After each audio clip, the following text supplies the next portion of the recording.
ఒకానొక సమయంలో ఒక గొప్ప దైవజనుడు తీవ్రమైన అనారోగ్యము, ఆర్థిక ఇబ్బందులు గుండా వెళ్తున్నాడు. సేవలో ఎన్నో ఆటంకాలు ఎదురవుతున్నాయి.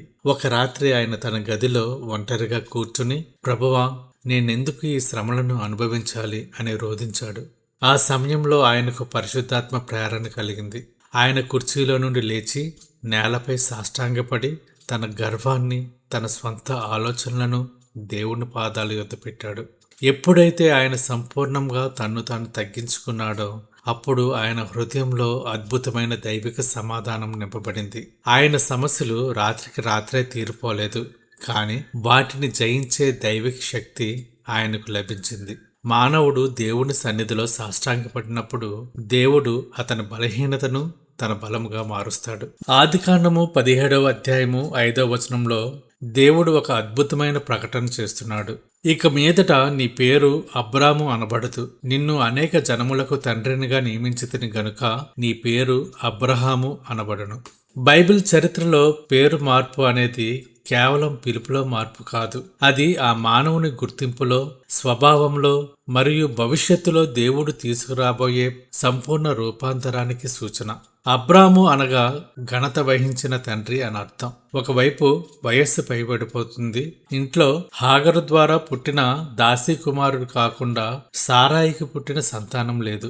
అటువంటి స్థితిలో అబ్రాము అని పిలవడం అతనికి ఎంతో మానసిక వేదన కలిగించి ఉండవచ్చు. లోకులు అతనిని చూసి నవ్వుతుండవచ్చు. కానీ దేవుడు అతని పేరును అబ్రహాము అనగా అనేక జనములకు తండ్రిగా మార్చాడు. దేవుడు మానవుని బాహ్య స్థితిని చూడడు, ఆయన భవిష్యత్తును చూస్తాడు. అబ్రహాము ఇంకనూ సారాతో కుమారుని కనకముందే దేవుడు అతనిని అనేక జనములకు తండ్రిగా పిలిచాడు. రోమీయులకు రాసిన పత్రిక 4వ అధ్యాయము 17వ వచనం చూసినట్లయితే, ఆయన లేని వాటిని ఉన్నట్టుగానే పిలుచు దేవుడు. దేవుడు మన జీవితాలలో కూడా ఇటువంటి మార్పునే కోరుకుంటున్నాడు. మనము పాపంలో ఉన్నప్పుడు మన గుర్తింపు పాపి లేదా నశించినవాడు.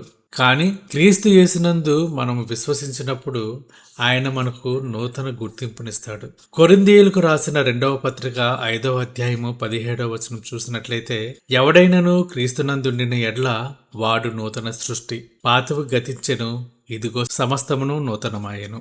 ఈ మార్పు అనేది విశ్వాస జీవితంలో ఎంతో ప్రాముఖ్యమైనది. పరిశుద్ధ గ్రంథంలో మనము యాకోబుని చూసినట్లయితే, మోసగాడు అనే అర్థం గల యాకోబు పేరు దేవుడు ఇశ్రాయేలు అంటే దేవునితో పోరాడి గెలిచినవాడుగా మార్చాడు.